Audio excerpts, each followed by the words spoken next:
Hello friends, this is the continuation of our previous video on the pleural effusion, and now we're going to discuss about the management of the pleural effusion.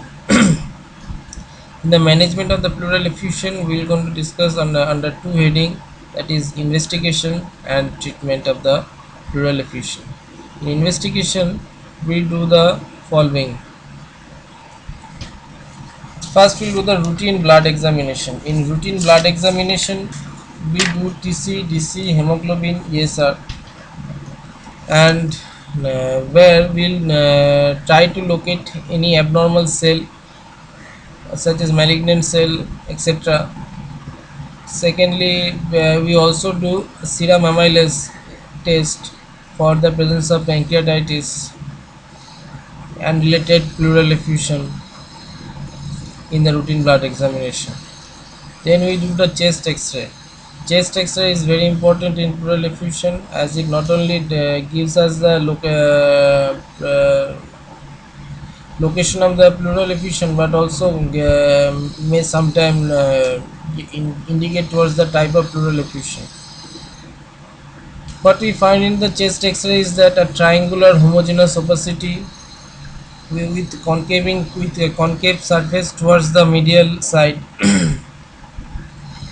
Secondly, we also find that there is a mediastinal shift towards the opposite side due to the pressure effect of the pleural fluid on the affected side, causing shifting of the mediastinum towards the opposite side.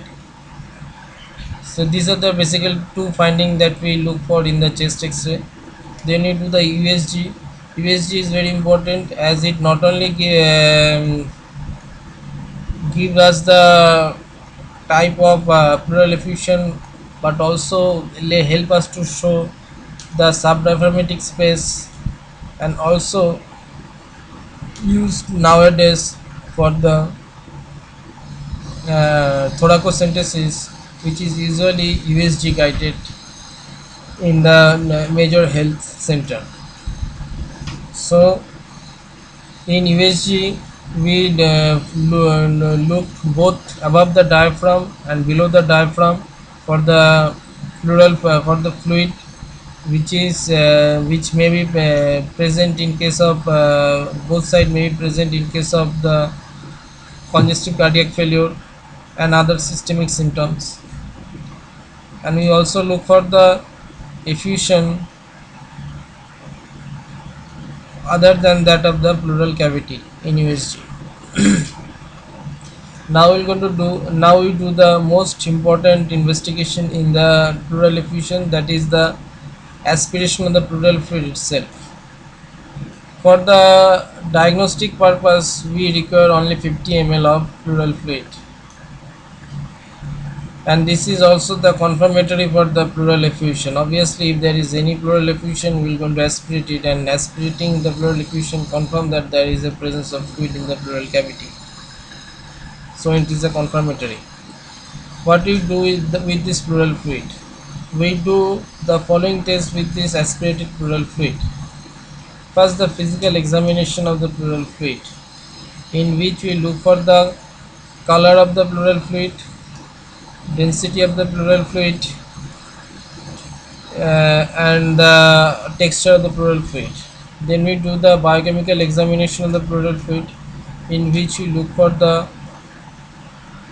glucose content, protein content, LDH, specific gravity, pH of the pleural fluid, and the amylase of the pleural fluid.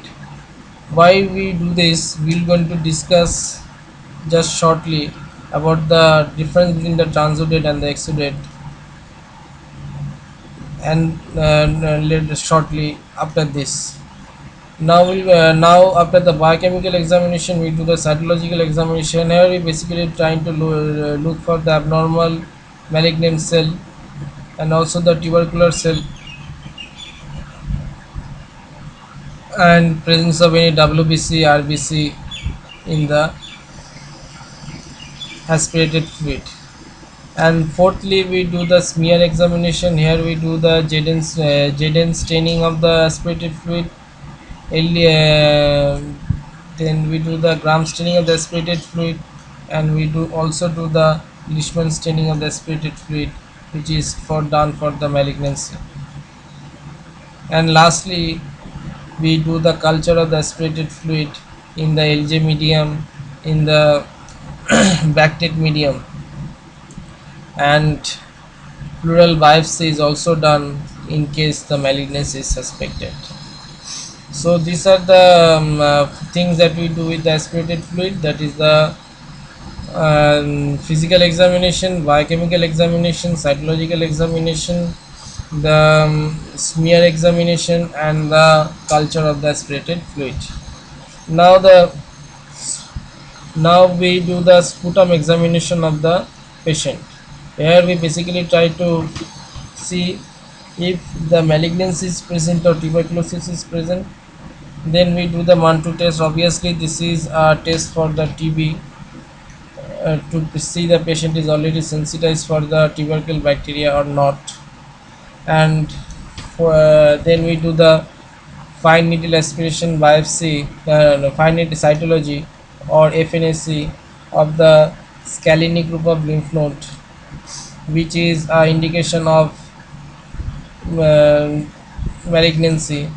Obviously it has to be supported by or confirmed by the biopsy, which is essential. Then we do the serological test.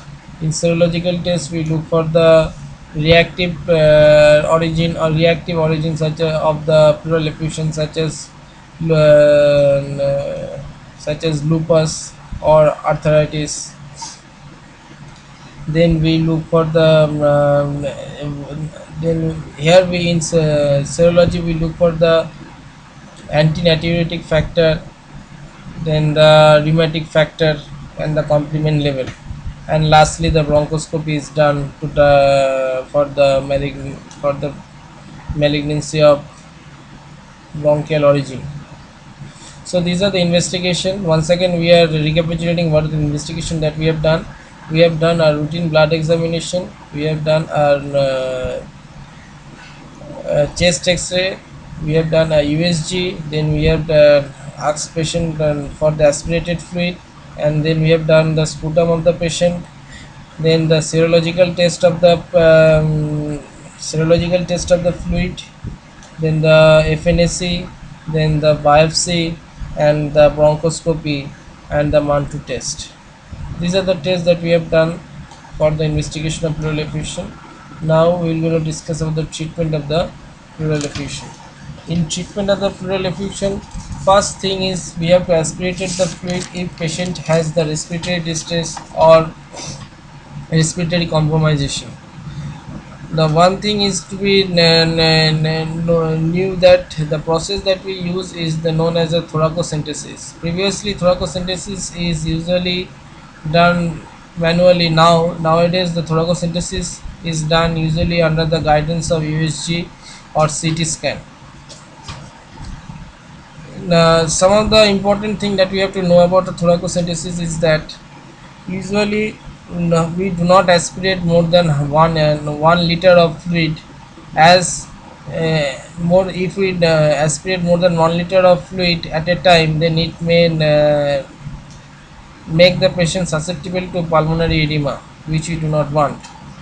Then we do another important precaution before doing the thoracocentesis is that it is the blood pressure. As the thoracocentesis is done, the respiratory pressure may fall, and subsequently the blood pressure. So the constant monitoring of blood pressure is done along with the thoracocentesis. Now if the in many setup we see that the CT scan or USG is not available. In those cases we do is what, that we look for the area of maximum dullness, and it is further confirmed or added by the X-ray where we find the maximum opacity. At that point we do the aspiration of the pleural fluid. For the detail, you have to look for the other website. But in the thoracocentesis, patient is basically lie down laterally on the side of the bed, or patient is asked to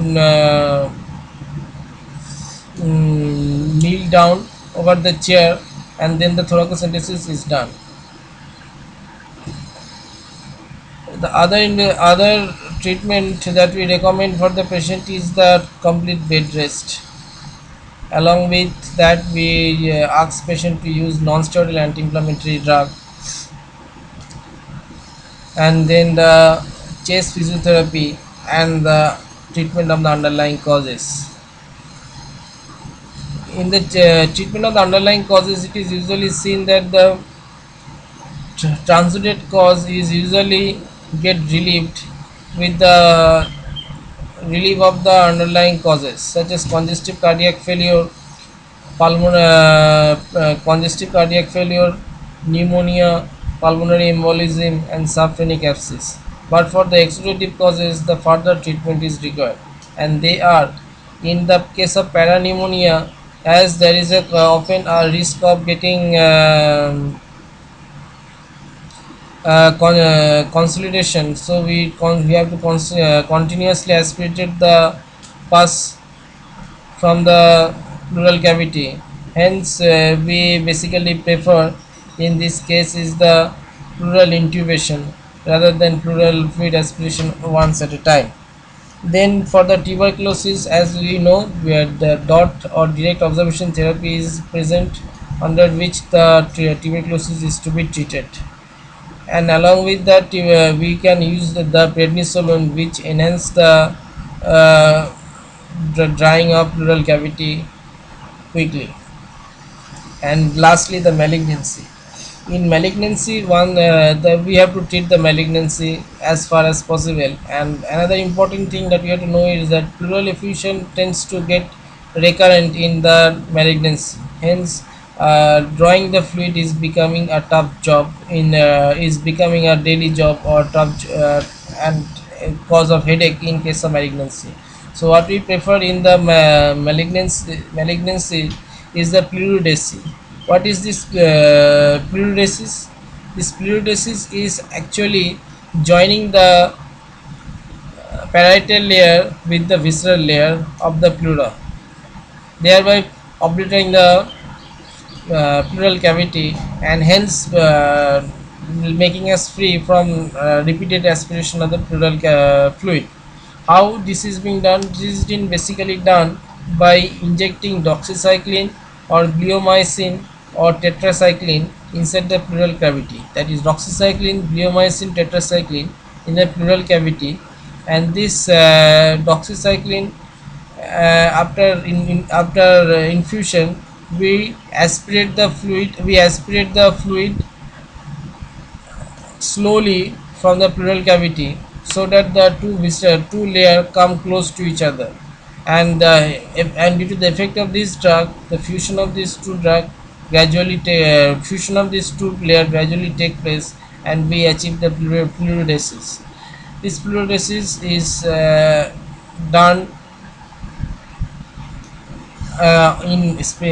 especially in case of the malignant origin of pleural effusion. With this, we concluded our treatment part of the pleural effusion, as well as the whole discussion on the pleural effusion. Hopefully, you have been benefited from this video. For more, log on to indiasims@indiatimes.com.